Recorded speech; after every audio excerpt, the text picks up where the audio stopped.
दोस्तों अगर आप भी रोहित शर्मा और कोहली के टीम में आने से वापस से खुश हैं तो वीडियो को लाइक कीजिएगा। लाइक टारगेट 200 लाइक्स का है तो लाइक करना ना भूलें।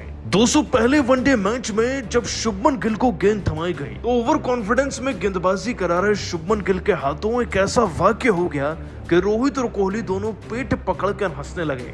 आखिरकार कैसे दोस्तों गिल की गेंदबाजी ने सबको खूब हंसाया और कैसे उनकी धुनाई भी हुई, आपको इस मजाकिया वाक्य का पूरा वीडियो दिखाने जा रहे हैं। लेकिन उससे पहले आप सभी को क्या लगता है, क्या रोहित और कोहली को फिर से टी20 में आ जाना चाहिए या नहीं, नीचे कमेंट कीजिएगा।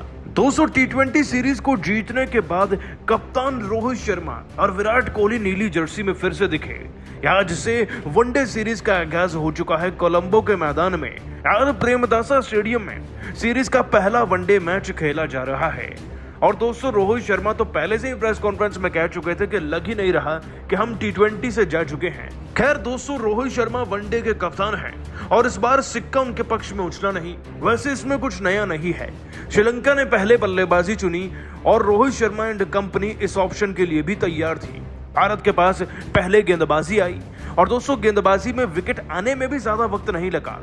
अविष्का फर्नांडो जो कि एक उम्दा बल्लेबाज हैं, वो सिराज की गेंद पर तीसरे ओवर में 1 रन पर दम तोड़ गए थे और इसके बाद तो दोस्तों विकेट पर विकेट गिरते चले गए।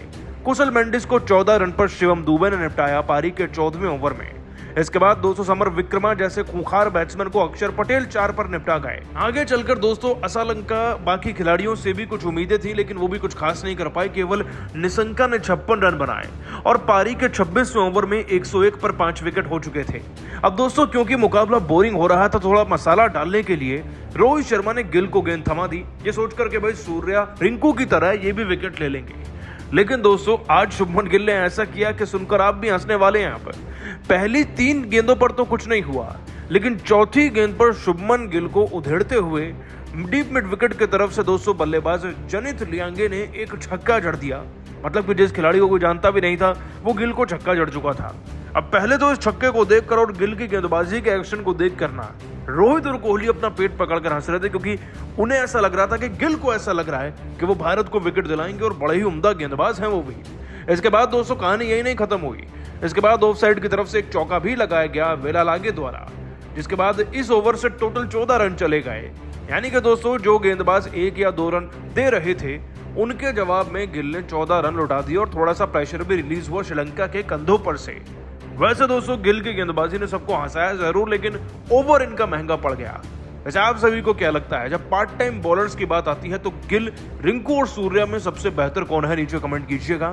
दोस्तों टी20 के बाद वनडे में कोलंबो के मैदान पर भारतीय गेंदबाजों ने ऐसा तहलका मचाया कि श्रीलंका के बड़े बड़े बल्लेबाज घुटने टेकने पर हो गए मजबूर। वॉशिंगटन सुंदर, कुलदीप अक्षर पटेल और मोहम्मद सिराज के साथ साथ शिवम दुबे की घातक गेंदबाजी के आगे श्रीलंका के एक भी बल्लेबाज मैदान पर टिक नहीं सके।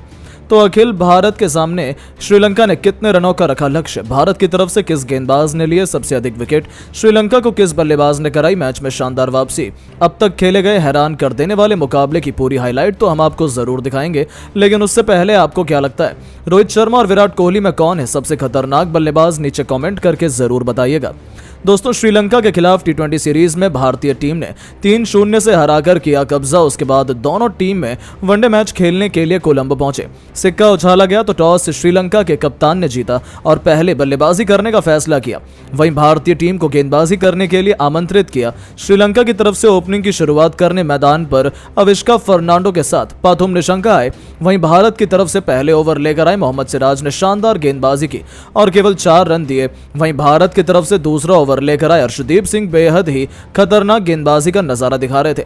श्रीलंका के बल्लेबाजों को खूब परेशान किया और केवल 3 रन दिए। भारत की तरफ से तीसरा ओवर लेकर आए एक बार फिर मोहम्मद सिराज और आते ही उन्होंने ओवर की तीसरी गेंद पर अविष्का फर्नांडो को पवेलियन का रास्ता दिखाकर भारतीय टीम को पहली सफलता दिला दी और श्रीलंका को 7 रनों से स्कोर पर पहला झटका लग गया। फर्नांडो टीम के लिए 1 रन का योगदान देकर पवेलियन लौट गए। अब निशंका का साथ देने मैदान पर कुशल मेंडिस आ चुके थे। 3 ओवर में श्रीलंका का स्कोर बड़ी मुश्किल से 7 रनों तक पहुंच पाया। भारतीय टीम मैच में पूरी तरह से श्रीलंका पर हावी नजर आ रही थी, लेकिन निशंका टीम के स्कोर को आगे बढ़ा रहे थे। लेकिन मोहम्मद सिराज की गलती हुई गेंद श्रीलंका को बिल्कुल भी समझ नहीं आ रही थी। 5 ओवर में बड़ी मुश्किल से 14 रनों तक श्रीलंका का स्कोर पहुंच पाया, लेकिन उसके बाद लंका के बल्लेबाज रन को थोड़ा तेज आगे बढ़ाना शुरू किए। 7वें ओवर में निशंका ने सिराज को शानदार चौका जड़कर टीम को 25 रनों तक पहुंचाया।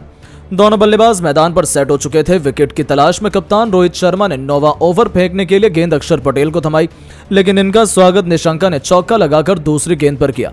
टीम के स्कोर को आगे बढ़ाया। दोनों खिलाड़ियों के बीच धीरे धीरे अच्छी साझेदारी पनपती हुई दिखाई दे रही थी। 10 ओवर में इन दोनों बल्लेबाजों ने मिलकर अपनी टीम के स्कोर को 37 रनों तक एक विकेट पर पहुंचा दिया। बेहद ही संभल कर बल्लेबाजी कर रहे थे। भारतीय गेंदबाजों को विकेट देने का बिल्कुल भी मन नहीं कर रहा था और अपनी टीम के स्कोर को इन दोनों खिलाड़ियों ने मिलकर 12 ओवर में 45 रनों तक पहुंचा दिया। दोनों खिलाड़ी एक अच्छी साझेदारी की तरफ बढ़ रहे थे, लेकिन तभी भारत की तरफ से 14वां ओवर लेकर आए शिवम दुबे ने अपने ओवर की पहली गेंद पर कुशल मेंडिस को अपना शिकार बना लिया और लंबे समय बाद भारतीय टीम को दूसरा विकेट दिला दिया। कुशल मेंडिस टीम के लिए 14 रन बनाकर पवेलियन लौट गए। अब मैदान पर निशंका का साथ देने सदीरा समर विक्रमा आ चुके थे। श्रीलंका का स्कोर 50 रनों के पार भी पहुंच गया। दोनों बल्लेबाज धीरे धीरे मैदान पर सेट हो रहे थे और टीम के लिए रन बना रहे थे। 15 ओवर में श्रीलंका का स्कोर 2 विकेट पर 52 रनों तक पहुंच गया। भारतीय गेंदबाजों को लगातार विकेट की तलाश थी, लेकिन दोनों बल्लेबाज संभल कर बल्लेबाजी कर रहे थे। वहीं निशंका भारतीय गेंदबाजों का डटकर सामना कर रहे थे और धीरे धीरे अपने अर्धशतक की तरफ बढ़ रहे थे। विकेट की तलाश में कप्तान रोहित ने बॉलिंग में बदलाव किया और 18 ओवर फेंकने के लिए कुलदीप यादव को गेंद थमाई। कुलदीप ने अपनी फिरकी से बल्लेबाजों को खूब परेशान किया और इस ओवर में श्रीलंका के बल्लेबाज रन बनाने के लिए तरस गए। वहीं 19वां ओवर लेकर आए। एक बार फिर अक्षर पटेल ने अपने ओवर की तीसरी गेंद पर समर विक्रमा को शुभमन गिल के हाथों कैच पकड़वाकर पवेलियन का रास्ता दिखा दिया और भारतीय टीम को 60 रनों के स्कोर पर तीसरी सफलता दिला दी। समर विक्रमा टीम के लिए 8 रनों का योगदान देकर पवेलियन लौट गए, लेकिन निशंका एक तरफ से मैदान पर टिके हुए थे। इनका साथ देने के लिए अब नए बल्लेबाज यानी कि कप्तान चरित असलंका आ चुके थे। इन दोनों खिलाड़ियों के कंधों पर टीम की पूरी जिम्मेदारी आ चुकी थी। दोनों ने मिलकर अपनी टीम के स्कोर को 20 ओवर में 68 रनों तक 3 विकेट पर पहुंचा दिया। भारतीय कप्तान रोहित शर्मा एक बार फिर विकेट की तलाश में गेंदबाज वाशिंगटन सुंदर को 21वां ओवर फेंकने के लिए थमाया। वाशिंगटन सुंदर ने अपनी फिरकी से श्रीलंका के बल्लेबाजों को खूब नाच नचाया। 22 ओवर तक श्रीलंका का स्कोर केवल 79 रनों तक 3 विकेट पर पहुंच पाया। मैदान पर दोनों बल्लेबाज भारतीय गेंदबाजों के सामने संघर्ष कर रहे थे। वहीं निशंका अपने अर्धशतक के बेहद करीब आ चुके थे। इन दोनों खिलाड़ियों के बीच धीरे धीरे साझेदारी आगे बढ़ रही थी, लेकिन तभी 24वां ओवर लेकर आए कुलदीप यादव ने अपने ओवर की 5वीं गेंद पर कप्तान असलंका को रोहित के हाथ कैच पकड़वाकर पवेलियन का रास्ता दिखा दिया और भारतीय टीम को चौथी सफलता 91 रनों के स्कोर पर मिल गई। 25 ओवर में श्रीलंका का स्कोर केवल 94 रनों तक पहुंच पाया। निशंका का साथ देने अब नए बल्लेबाज जानित ले आए। इन दोनों ने मिलकर टीम को 100 रनों के पार पहुंचाया, लेकिन तभी भारत के लिए 27वां ओवर लेकर आए वाशिंगटन सुंदर ने अपने ओवर की तीसरी गेंद पर लंका के सेट बल्लेबाज पाथुम निशंका को पवेलियन का रास्ता दिखाकर श्रीलंकाई टीम की कमर तोड़ दी। 101 रन के स्कोर पर श्रीलंका के 5 बल्लेबाज पवेलियन लौट गए। निशंका टीम के लिए 75 गेंद पर 9 चौके की मदद से 56 रन बनाकर पवेलियन की शोभा बढ़ाने चले गए। अब मैदान पर नए बल्लेबाज वेलालगे आ चुके थे। इन दोनों खिलाड़ियों ने मिलकर अपनी टीम को 28 ओवर में 102 रनों तक पहुंचा दिया। 5 विकेट पर भारतीय टीम मैच में पूरी तरह से पकड़ मजबूत कर चुकी थी।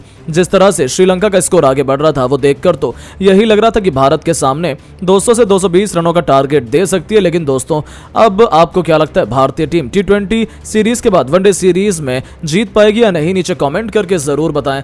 दोस्तों, जैसा कि आपको पता है, भारत और श्रीलंका के बीच T20 सीरीज खेली जा चुकी है, जिसमें भारतीय टीम को जीत मिली है।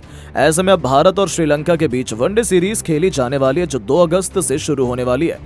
ऐसे में अब इस वनडे सीरीज के शुरू होने से पहले आज एक रोमांचक अभ्यास मैच दोनों टीम में खेला गया, जिसकी तैयारी के लिए दोनों टीम अब आमने सामने मैदान पर आई। इस बीच भारतीय टीम की तरफ से कप्तान रोहित शर्मा ने टॉस जीतकर पहले बल्लेबाजी करने का फैसला किया। इस बीच भारतीय टीम की तरफ से ताबड़तोड़ शुरुआत रोहित शर्मा ने की, लेकिन दूसरी तरफ से लगातार 2 विकेट पावर प्ले के अंदर गिर गए, जहां पर रोहित शर्मा ने 35 रन के स्कोर पर 2 विकेट गिर जाने के बाद टीम को बेहतर स्थिति से संभाला और सिर्फ शतक और दोहरा शतक ही नहीं बल्कि 13 शतक लगाते हुए सभी को प्रभावित करते हुए क्रिकेट में इतिहास रच दिया है, जिसमें रोहित शर्मा ने अपना खाता पहली गेंद पर चौके के साथ खोला और बताया बताया कि इसी तरीके से वो आज काफी तूफानी बल्लेबाजी करते दिखाई देने वाले हैं। हालांकि उन्होंने पावर प्ले के अंदर बेहतरीन तरीके से ताबड़तोड़ अंदाज में बल्लेबाजी की और अपना अर्धशतक भी पूरा कर लिया, जहां पर पावर प्ले के अंतिम ओवर में रोहित शर्मा ने छक्का लगाते हुए मात्र 35 गेंद पर अपना अर्धशतक पूरा किया और उसके बाद तूफानी बल्लेबाजी करते हुए 18 ओवर में 65 गेंद पर अपना शतक भी पूरा लगाकर 3 चौके लगाते हुए कर लिया। इतना ही नहीं, उन्होंने अब शतक लगाने के बाद आगे भी तूफानी अंदाज में बल्लेबाजी की,